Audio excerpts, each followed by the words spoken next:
대적들을 남겨두신 이유라고 하는 제목으로 오늘 하나님의 음성을 듣고 우리의 삶을 하나님이 참으로 원하시는 샬롬의 삶으로 바꿔나갈 수 있는 이번 사순절이 되기를 축복합니다. 우리는 어저께 왜 우리의 삶에 이렇게 고통이 많으냐? 그 고통이 많은 것은 우상숭배 때문이다. 그리고 우상숭배와 짝을 이루는 음행. 우상숭배와 음행은 짝이에요. 그래서 이것 때문에 그러는 것이다. 어제 그것을 우리가 말씀을 들었습니다. 오늘은 뭐냐? 오늘도 비슷한 것 같은데 조금 좀 다른 내용이에요. 보다 더 근원이고 본질적인 내용. 하나님께서 오늘 여기 보시면은 뭐라고 얘기를 하시냐면은 그 이스라엘 백성들의 주위에 있는 가나안 족속들을 이제까지는 하나님께서 전폭적으로 때로는 부분적으로 그들의 그들의 마음 자세와 그들의 순종의 여부에 따라서 이기게 해주셨지만 이제는 전혀 이기게 안 해주시고 그 대적들을 그대로 내버려 두셔가지고 그 대적들 틈에서 살아가도록 하셨다는 것입니다. 여러분, 대적들 가운데서 산다는 것이 쉬운 일이에요. 너무도 힘들고 고통스러운 일이에요. 그렇지 않아요. 그럼 좀 우리가 의문이 가요. 하나님은 나를 사랑하시는데, 하나님은 이스라엘을 사랑하시는데 어떻게 이걸 내버려 두느냐 하는 것입니다. 우리도 인생을 살아가면서 신앙생활을 하면서 그럴 때가 있어요. 하나님은 제가 알기로 사랑의 하나님이로 알고 있습니다. 사랑 때문에 하나님은 우리를 예수 그리스도의 희생으로 구원하셨다고 알 수 있습니다. 그런데 왜 도대체 우리의 문제에 대해서는 완전히 귀가 먹은 것 같이 행동하십니까? 그런 의문이 우리 안에 있단 말이에요. 그런데 그 의문을 해결을 못하죠. 그렇다고 맞받아 하나님을 이렇게 그냥 탁 치진 못해요. 왜 못 치느냐? 우리가 다 의가 없기 때문에 그런 거예요. 그런데 의가 많은 사람들은 치고 나가죠. 그 중에 하나가 욥입니다. 하나님, 이게 도대체 말이 되는 일입니까? 그런데 하나님께서 그 오랜 시간을 지나면서 결국 욥이 의롭기 때문에 하나님을 자기가 처받은 거거든요. 내가 죄인이면 하나님을 감히 어떻게 처받습니까? 나는 의롭다고 해서 그거를 하나님이 깨닫게 하시고 이제는 욥을 완전히 다른 사람으로 만드셔서 그래서 갑절의 복으로 남은 인생에 하나님께 영광을 돌리게 하지 않습니까? 마찬가지죠. 마찬가지 얘기입니다. 오늘 이 본문이 바로 그런 얘기예요. 그럼 하나님은 왜 대적들을 남겨두게 하셨을까 하는 것입니다. 오늘 여기 보니까 하나님께서는 이스라엘 백성들의 주위에 4가지 종류의 대적들을 포위시켜가지고 그 안에서 살게 하셨다고 그랬어요. 같이 한번 읽어보겠습니다. 3절 블레셋의 5 군주들과 모든 가나안 족속과 시돈 족속과 바알 헤르몬 산에서부터 하맛 입구까지 레바논 산에 거주하는 히 족속이라 4가지 족속이 나와요. 자, 넷이라고 하는 4라고 하는 숫자는 특별한 숫자입니다. 보통 우리가 이 땅을 얘기를 할 때 사방 동서남북 그러잖아요. 그러니까 다시 말하면 뭐냐? 이스라엘 사람들은 동서남북으로 이 대적들한테 포위돼 가지고 살고 있는 거예요. 어디 숨 쉴 틈이 없이 나가는 거다. 총체적인 4라고 하는 숫자는 사방, 총체성, 포괄성 이런 것들을 얘기하는 단어인데요. 그렇다면 우리의 인생도 마찬가지라는 것이죠. 우리의 인생도 아무리 예수를 믿어도 사방에 보면 문제가 많은 거예요. 때로는 우리는 허우적거리면서 경제 문제를 해결하고 나가면은 조금 있다가 가족들 간의 고통의 문제가 나오고 일터에서 고통의 문제가 나오고 일터의 고통의 문제를 해결하면 또 교회 안에서 성도들끼리의 고통의 문제가 나오고 또 그런가 하면 내가 정신적인 어떤 억압 속에 또 살기도 하고 우울증에 빠지기도 하고 정신적으로 이상해지기도 하고 여러 가지 그러한 문제가 우리의 주위를 꽉 둘러싸고 있다는 것입니다. 이것이 우리의 현실이에요, 사실. 근데 이것은 우리가 잘못해서라기보담도 뭐 때문에 그러냐. 하나님이 그렇게 남겨두셨다는 거예요. 우리를 사랑하시는데 남겨두셨다. 참 이게 이해가 안 되는 얘기죠. 그러면 왜 하나님은 그걸 남겨주셨을까? 우리 1절, 2절을 한번 잘 읽어보도록 하겠습니다. 시작. 여호와께서 가나안의 모든 전쟁들을 알지 못한 이스라엘을 시험하려 하시며 이스라엘 자손의 세대 중에 아직 전쟁을 알지 못하는 자들에게 그것을 가르쳐 알게 하려 하사 남겨두신 이방 민족들은 여호수아 때는 전쟁을 두려워하지 않았어요. 단 하나의 전쟁도 의도적으로 피하지 않았어요. 하여간 적이 나타나면은 무조건 진멸시켜버리는 겁니다. 그러니까 연전연승이죠. 딱 한 번 아이성에서 실패했죠. 아이성에서 실패했죠. 그들의 교만 때문에. 그런데 그 다음에서부터는 어떤 일이 일어나느냐. 계속 이기는 건 없어요. 좀 이기는 것 같은데 또 지고 이런 식으로 하다 점점 지고 그러다가 나중에는 아예 져버리게 된다. 아예 전쟁할 마음 자체도 가져. 왜? 계속 지니까. 여러분 그렇지 않습니까?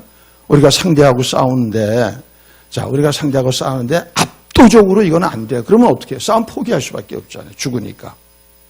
그래 이스라엘도 포기를 해버렸단 말이에요. 가나안과의 싸움은. 그런데 하나님께서는 뭐냐? 그런 이스라엘에게 그 문제를 저들은 너무 약하니까 안 돼. 좀 걷어줘야지. 그렇게 안 하셨다 이거예요. 그걸 내버려둬 가지고 그 안에서 그들에게 고통당하면서 그 안에서 살도록 내버려 두신 거예요. 그러나 내버려 주시다고 하나님이 외면하신 것이 아니에요. 그걸 보시는 거예요. 그건 왜 그러냐? 전쟁이 무언가를 그들을 과의 그런 그 고통 속의 삶을 통해서 깨달아 알게 하시기 위하여. 왜 전쟁을 알게 하세요? 전쟁을 모르면 안 되나요? 그런데 전쟁을 모르면은 전쟁을 할 줄 모르고 전쟁을 포기하고 그러면 하나님께서 저들을 애굽에서 구원해 내신 그 의도와 목적이 이루어져요? 안 이루어져요? 안 이루어져요. 그럼 아무 의미가 없는 거예요. 아무 의미가. 하나님께서는 이스라엘 백성을 애굽에서 건져내심으로 가나안에 들어가서 가나안에 있는 모든 족속들을 몰아내고 더 나아가서는 그들을 하나님의 백성으로 만들어내는 이 의도를 갖고 그들을 건져내셨단 말이에요. 그런데 이들이 아예 포기해버리고 그들하고 똑같이 옛날로 돌아가 버려. 그러면 하나님께서는 이제 안 되겠다. 나도 이제 그만두자. 이렇게 하시는 것이 아니라 하나님은 그 뜻을 포기하지 않으시고 그러나 이제는 저들에게 전쟁을 알게 해야 되겠다. 그래야 싸울 수 있지 않을까. 그래야 이길 수 있지 않을까. 그래서 그 대적들을 남겨두셨다는 것입니다. 자, 한 가지 예를 들어봅시다. 오늘 이 사방 민족 중에서 이제 한 가지 여러분들에게 이제 가장 많은 것이기 때문에 그렇게 얘기합시다. 여러분들의 가장 많은 것이 경제적인 어려움이나 돈에 대한 문제죠. 그것 때문에 허우적거리는 사람들 많잖아요. 우리 한번 그거를 하나 이제 비유로 들어봅시다. 물론 이것이 다는 아닙니다. 돈에 대한 문제도 있고 가정의 관계의 문제도 있고 여러 가지가 있지만 자, 돈의 문제를 나는 돈 문제는 안 돼. 뭘 해도 안 돼. 나는 계속 이렇게 카드 돌려막고 비치고 나는 가서 이렇게 항상 궁핍하고 나는 이러고 살 수밖에 없어.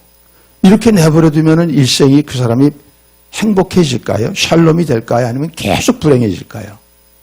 그렇게 되지 않아요. 돈의 노예가 되고. 그러면 그 문제를 하나님께서 걷어주시거나 경감시키는 게 아니라 그대로 그 안에서 진흙탕 속에서 더 굴러가게 만들어진다 이거예요. 그래서 거기서 돈이라는 것은 이렇게 해가지고는 안 되는 거로구나.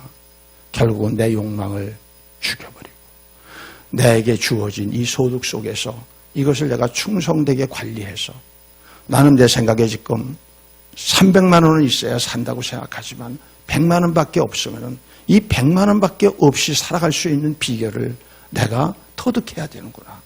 빚을 짓지 말고 없으면 내가 굶고 그렇게 살고 다시금 내가 빚을 갚아나가고 이렇게 해야 되고 이런 생각을 해가지고 어느 날 5년 만에 다 빚을 갚을 수도 있고 10년 만에 갚을 수도 있어. 그 다음부터는 보니까 세상에 지갑에 돈이 남기 시작해. 통장에 남기 시작해. 여유가 생겨. 그랬더니 오히려 300만 원 들 줄 알았던 인생이 150만 원으로 돼.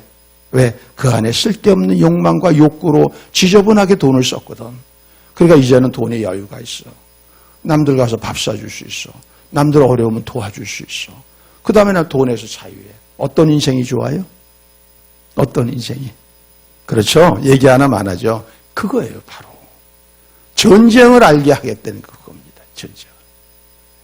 그러니까 결국은 우리의 인생은 전쟁을 알지 못하면 그 문제들과의 그 전쟁, 거기에는 경제에 대한 문제의 전쟁, 또 인간관계에 대한 문제의 전쟁, 또 지금과 같은 이러한 어려운 질병이나 역병이 있을 때의 전쟁, 좀 더 나가면 주의, 사상, 이념, 가치관 이런 것을 이걸 통틀어서 얘기할 때 세계관의 전쟁이라고 합니다. 세계관. 그것을 우리가 익숙하게 배우고 터득하지 않으면 아무리 예수를 믿어도 행복하지 못합니다. 계속 불신자처럼 문제 속에서 허우적거리고 맨날 기도가 그런 기도하다가 끝나는 거예요. 그런 사람이 어떻게 하나님의 사명을 감당하며 가서 모든 족속으로 제자를 삼아 아버지와 아들과 성령으로 침례 줄 수 있겠습니까? 그러니까 결국은 이 전쟁에서 승리하는 사람들을 하나님이 쓰셔서 하나님의 영광을 받으시는 일을 하게 하시는 거예요. 그럼 우리는 어떻게 해야 돼요? 이제부터는 전쟁은 피하지 않겠다. 이렇게 돼야죠. 네, 이 현실 도피하면 안 된다 이거예요. 현실 도피. 다 현실 도피 때문에 그렇게 하는 거예요. 돈이라고 하는 문제와 싸우는 게 너무 힘들어. 그러니까 현실 도피해버려요. 타협하는 거예요. 인간관계에서도 도망가는 거예요. 저 뵙기 싫으니까 안 보지 뭐. 저 급하니까 안 보지. 이렇게 되면 문제가 해결이 안 되는 거예요. 우리가 불편한 사람일수록 만나면서 그 안에서 우리가 보다 더 인간관계를 어떻게 하는 것을 배워야죠. 그러면 원수가 없어지는 거고 대적이 없어지는 거고 그런 많은 사람들을 사랑하면서 섬기며 하나님의 나라를 이루어갈 수 있는 것이고 모든 면을 이렇게 해서 우리로 하여금 샬롬의 삶을 살아가도록 하나님이 대적들을 남겨두셨다는 것입니다. 왜? 이들은 전쟁을 알지 못해. 왜? 그 윗세대가 엉망으로 했거든. 윗세대가 자기들만 좋아지고 밑에 대해서 영향력을 하나도 발휘 못한 거야.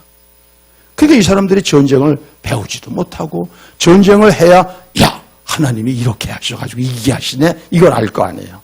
근데 전혀 모르는 맹탕들이죠. 어떤 의미에서 지금 교회가 주일 낮에 오는 여러분들은 다 그런 전쟁을 경험하신 분들이야. 근데 주일 낮에 오는 사람들은 맹탕이야. 아무것도 몰라. 그냥 되는 대로 얘기하는 거야. 그 사람들을 바꾸지 않으면 그 사람들 같이 살잖아, 지금 여기. 같이 살잖아요, 그 사람들. 그 사람들이 바뀌어야 공동체가 함께 승리할 수 있는데 그 사람들은 전혀 다른 생각하면 교회 안에 이중적, 삼중적 다른 사람들이 섞여 사는 거야. 어떤 일을 결정할 때 하나가 될 수가 없는 거예요. 죽었다 깨어나도 안 되는 거예요. 계속 다른 분이 교회는 평화할 수 없는 거예요. 그럼 어떻게 해야 돼요? 윗세대들이 잘못이죠. 윗세대들이 왜 리더를 세웠어요? 왜 윗세대의 재직을 세웠어요?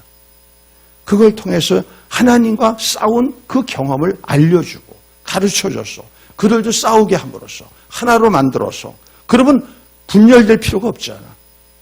한 가지 딱 뜻으로 합해질 거 아니에요. 그렇게 살아가면 평화하고 샬롬이 되는 것이죠. 모든 분야가 그렇습니다. 그래서요, 여러분, 세상도 가만히 보면은 좀 책을 많이 읽고 공부하고 삶에서 그런 것들을 경험해서 녹아낸 사람들이 인생을 잘 살아요. 그런 거 아무것도 모르는 사람들이 잘 살아요. 아무것도 모르는 사람은 위험하죠. 이용이나 당하고 뺏기고 사기당하고. 그러니까 공부하고 책을 읽고 신문을 읽고 그러는 거 아닙니까? 근데 그런 걸 통해서 그들이 뭐냐, 세계를 알수록 경제 분야가 뭐냐, 정치 분야가 뭐냐, 또 우리의 가정이라는 게 뭐냐, 또 예를 들어서 뭐 요새 이제 굉장히 이렇게 아주 그 성이라고 하는 문제가 아주 다양하게 지금 변하지 않아요? 무슨 뭐 성평등, 양성평등 막 이러면서 이런 것이 뭐냐, 이런 것들을 알아가고 내가 점점 그 분야에 대해서 능통할수록 자유로워지는 것이죠. 근데 그런 거 가지고 외면하고 살면은 오히려 뭐가 한번 왔을 때 거기에 확 붙잡혀야 돼요. 예수 믿는 사람들도 그래요. 예수 믿는다고요, 죄에 대해서 승리하는 게 아닙니다. 잘 예수만 믿던 사람에게 어느 날 가나안에 음행의 신이 하나 들어와. 그래서 딱 하면은 휙 잡혀가지고서요, 못 태어나와. 신실한 집사인데 거기에 딱 붙어 있는 거야. 그래서 못 태어나와요, 거기서. 영적으로 다 죽어버리지. 그러니까 밤새도록 게임하고 포르노 보고 막 이러고 나가고 나중에는 행동으로도 옮겨. 여러분, 교회 오래 다닌다고 우리가 죄에 대해서 승리하는 게 아닙니다. 예. 지식이 있어야 돼. 이 지식은 머리로만 아는 지식이 아니야. 이 지식은 관계적으로, 경험적으로. 그래서 실제적으로 우리의 삶이 깨끗해야 되는 거예요. 거룩할수록 우리는 뭐야? 이제 이 대적이 필요 없어서 없애버리죠. 그럼 뭐가 이루어져요? 샬롬이 이루어지는 거 아닙니까? 하나님의 구원이 늘 경험될까? 이제는 내가 여유가 생기죠. 다른 사람의 구원을 위해서 일할 수 있는 사람이 되죠. 내 삶은 이제는 거들떠보지 않는 거야. 왜? 여유가 생겼으니까. 그러니까 다른 사람들을 위한 구원의 도구로 쓰임받는 거죠. 그런 사람들을 성숙한 사람이라. 그런 교회를 성숙한 교회라.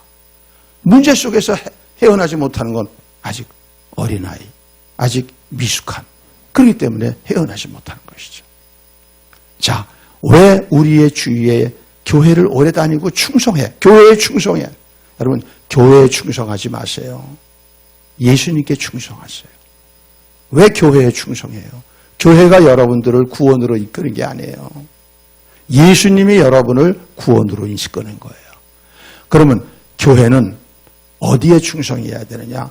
교회가 주님의 교회일 때, 교회가 주님의 교회로 그렇게 일할 때, 그건 자연히 우리가 주님께 충성하니까 교회에 충성하게 되는 것이죠. 그러나 불행히도 이 땅의 교회는 완전하지가 못해. 죄인들이 막 특세하고 막 그냥 막 짬뽕이 되고 막 비빔밥이 되고 하니까 다 주님의 교회로 행동 못해. 그러니까 그것도 여러분들이 분별할 줄 알아야 되는 거예요.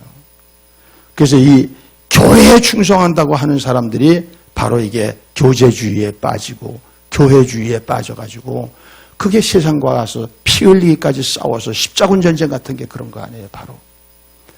자, 그러면은 이제 오늘 결론입니다. 그럼 어떻게 해야 되느냐? 싸우지 않으면 여러분은 굉장히 위험하게 됩니다. 어떻게 하느냐? 교회는 다니지만 이스라엘처럼 통원하게 되고 통원이 이제 진행되다 보니까 여호와 섬기는 것도 포기해서 귀신을 섬기는 삶으로 저들이 전락했다는 거 아닙니까? 그러니까 이 안에도 귀신을 섬기는 사람이 수두룩한 거예요. 교회가 나오는데 귀신을 섬겨. 그럼 왜 그래요? 혼합주의가 돼버리니까. 그러니까 자기 나름대로 하나님은 이런 분이라고 생각하는데 실제는 그게 하나님이 아니야. 가짜 하나님이라 귀신이야. 마귀라고 마귀. 그걸 섬기면서 여기 있는 거예요. 그런 게 기가 막힌 얘기 아니에요. 자, 그러면 어떻게 하느냐? 우리가 전쟁을 하려고 막 힘을 내. 그리고 막 어금니를 깨물고 노력을 해. 기도도 하면서 금식도 하면서. 근데 왜 그럴까? 내 힘으로 싸우려고 하니까. 싸움도 이기면은 그 다음부터 오는 싸움을 또 막 한 번 또 이길 수 있다는 확신을 가지고 또 덤벼들 거 아니에요. 근데 번번이 지니까 아예 싸우려고 포기해버리는 거예요. 포기하는 거예요. 그래서 여러분, 이 싸움은 우리 힘으로는 못 이깁니다. 이 대적들과의 싸움을 못 이기는 거예요. 그럼 어떻게 싸우냐? 주님을 바라봐야 되는 거예요. 주님, 다시 우리의 싸움을 이기게 해주세요. 어디로 가든지 이기게 해주세요. 주님이 손을 놔버리시니까 지는 거 아니에요. 내가 옛날에는 그렇게 싸움에 승리해본 경험이 있는데 지금은 전혀 아니잖아요. 다른 사람처럼 돼버렸잖아요. 그리고 주님을 바라봐야 되는 거예요. 자, 우리 그 성경을 우리 한번 찾아보십시다. 히브리서 12장 1절입니다. 히브리서 12장 1절. 신약성경 366면입니다. 히브리서 12장 1절. 같이 읽습니다. 366면 히브리서 12장 1절. 시작. 이러므로 우리에게 구름같이 둘러싼 허다한 증인들이 있으니 모든 무거운 것과 얽매이기 쉬운 죄를 벗어버리고 인내로서 우리 앞에 당한 경주를 하며 믿음의 주요 또 온전케 하시는 이인 예수를 바라보자. 그는 그 앞에 있는 기쁨을 위하여 십자가를 참음으로 아니하더니 하나님 보좌 우편에 앉으셨느니라. 너희가 피곤하여 낙심하지 않기 위하여 죄인들이 이같이 자기에게 거역한 일을 참으신 일을 생각하라. 너희가 죄와 싸우되 아직 피 흘리기까지는 대항하지 아니하고. 거기까지만 읽습니다. 예. 자, 지는 이유는 뭐야? 계속 그 죄를 짓는 것을 반복을 하는 거야. 그러니까 그것이 나를 갖다 꽁꽁 묶고 있어서 나는 지금 이렇게 붙잡혀서 결박된 채 싸우니까 이길 수 있어요, 없어요? 그러니까 죄라는 건 그건 거야. 그래서 이것을 벗어버리고. 죄를 어떻게 벗어버려요? 그건 예수 이미 믿은 사람은 하나님 앞에 십자가 의지하고 자백하는 거죠. 만약 우리가 우리 죄를 자백하면 저는 미쁘시고 의로우사 우리 죄를 사시잖아요. 그래서 하나님 앞에 매일 이 삶의 오늘 하루의 마지막 부분은 회개하셔야 되는 거예요. 오늘도 내가 뭘 잘못했나? 어떤 죄를 계속 반복해서 짓는가? 그렇게 하고 주님을 바라보라는 거예요. 주님. 자기를 바라보면 집니다. 주님을 바라보는 것을 믿음이라고 그러는 거예요. 그럼 자기를 바라보고 내가 하려고 하는 것을 신념이라고 하는 거예요. 신념. 그러니까 교회를 신념으로 다니시면 안 되는 거예요. 교회는 신념이 아니라 믿음, 신앙으로 다니셔야 돼요. 그분을 계속 바라보며 주님, 불쌍히 여겨주세요. 긍휼히 여겨주세요. 내가 회개합니다. 그럴 때 하나님께서는 우리의 어딜 보시느냐? 입을 보시는 게 아니야. 중심을 보셔. 이 중심이 우리 안에 진실한 마음으로 회개가 될 때 그래, 그러면은 내가 나서지. 그리고 주님이 나서서 싸움을 이기게 하시는 거야. 그럼 어느 날 거짓말처럼 이게 그냥 없어지는 거예요. 슉 하면서 이게 해결이 돼버리는 거예요. 그럼 누가 한 거예요? 하나님이 하셨다. 그래서 그 전쟁의 승리를 하나님께 영광 돌리는 거예요. 그리고 이제는 알아. 그럼 그 다음 전쟁도 어떻게 할까요? 대항하기 어려운 골리앗이 와도 안 피하는 거예요. 네가 짓게 해봐야 하나님 앞에 너는 아무것도 아니야. 그러니까 또 싸우는 거야. 골리앗의 목을 베는 거예요. 이렇게 하면서 계속 어디로 가든지 이기는 사람을 하나님의 사람이라고 그러는 거예요. 우리 교회 또 새벽기도에 나오신 여러분들이 그런 삶으로 하나님이 대적들을 남겨두신 이유가 이제는 분명해지고 그것이 다 여러분들한테도 터득되어지고 여러분들이 전쟁을 잘 알게 되고 이제는 다른 사람에게 전쟁하는 법을 가르쳐줘서 그 사람도 승리하게 함께 복 있는 공동체를 이루어갈 수 있기를 주의 이름으로 축복합니다. 이거를 믿음이라고 그러는 거예요. 그래서 요한일서 5장 4절에 대저 하나님께로서 난 자마다 세상을 이기느니라. 세상을 이기는 이김은 이것이니 우리의 믿음이니라. 예. 어떤 때 그러죠. 설교에서 믿음 아니라고 막 이렇게 책망하는 그런 설교 들리면 화가 나지 않아요. 내가 몇십 년을 다녔는데 믿음이 아니야. 그게 아니에요. 믿음이 신념으로 바뀌어져 버려요.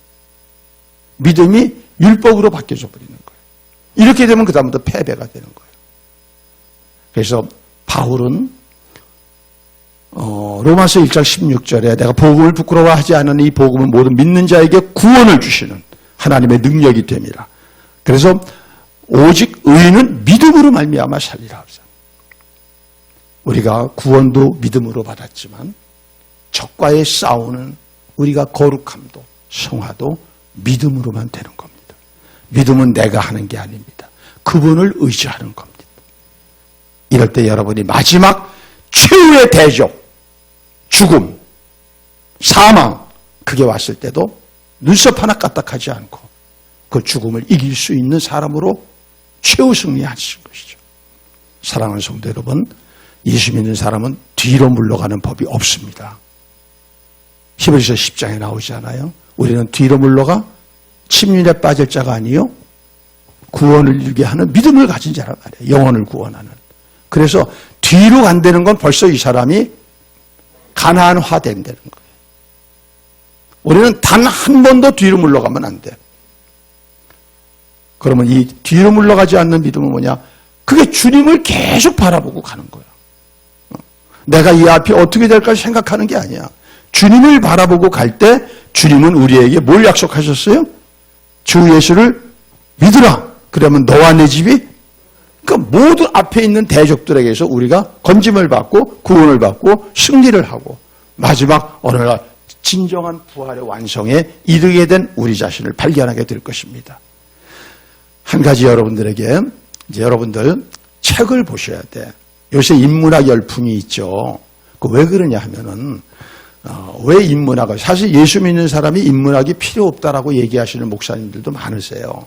그런데 이제 그걸 착각하셔서 그러는 거예요. 우리가 성경이 있고 인문학이 있어요. 두 가지가. 그래, 인문학에까지 뭐가 필요하냐. 성경이다. 맞아요. 성경 가지고 우리는 구원받을 수 있습니다. 그런데 하나님의 사명을 감당하려면 우리는 그 사람들, 저 세상 사람들과 우리를 건너가는 일을 해야 돼요. 그런데 건너가질 못해. 인문학이 없는 사람은 건너가질 못하는 거예요. 신문도 안 보고 인문학도 모르고 그러면 건너가지 못하니까 상대가 안 되는 거예요. 그러니까 어떻게 해요? 그리스도인으로서 실패하는 것이죠. 그래서 여러분들이 이제 좀 텔레비를 보고 유튜브를 보고 하는 거 좋지만 그걸 시간을 좀 줄이셔야 돼요. 그거 주구장창 보고 있으면 여러분은 치매 걸려요. 완전히 그냥 멍청한 사람 돼버려요. 하루에 그걸 몇 시간씩 보고 나죠. 아무리 무슨 유튜브에 여러 가지 있다 할지라도 종이책을 대항할 수 없어요. 유튜브는 왔다 스쳐 지나가는 거예요. 그러나 이 종이책은 우리 안에 깊숙하게 남아서 내 거로 되는 거예요. 성경을 일정하게 읽는 맥체인식 성경 읽기 이번에 나왔죠, 주보에. 그래서 이제 그거를 최소한도 그 4장은 보셔야 돼요. 그 4장은 보시고 그 다음에 시간이 조금 남을 때 신문도 보시고 그리고 인문학에 대한 거. 요새는 인문학에 대한 책이 많이 남아있어요. 인문학이 뭔지 모르면 인문학 개론이 있어요. 그런 거를 또 한번 보면서 안 해본 걸 해보십시오. 그러면 여러분이 세상을 보는 눈이 달라지고 여러분의 미래가 하나하나 열려지는 구조로 인생이 바뀔 겁니다. 지금 미래가 닫혀지는 사람이 한둘이 아니죠. 네, 이번에 경제적인 어려움까지 그냥 직결돼 가지고 나온다면 여기서 얼마나 많은 사람이 어렵겠어요. 그러나 이렇게 해서 세계를 알게 되면서 거기에 우리는 기본적인 하나님에 대한 지식이 있기 때문에 이런 사람은 어디로 가든지 승리하게 될 것입니다. 그런 공동체를 함께 만들어 가셔서 탁월한 공동체가 되기를 주의 이름으로 축복합니다. 기도하십시다.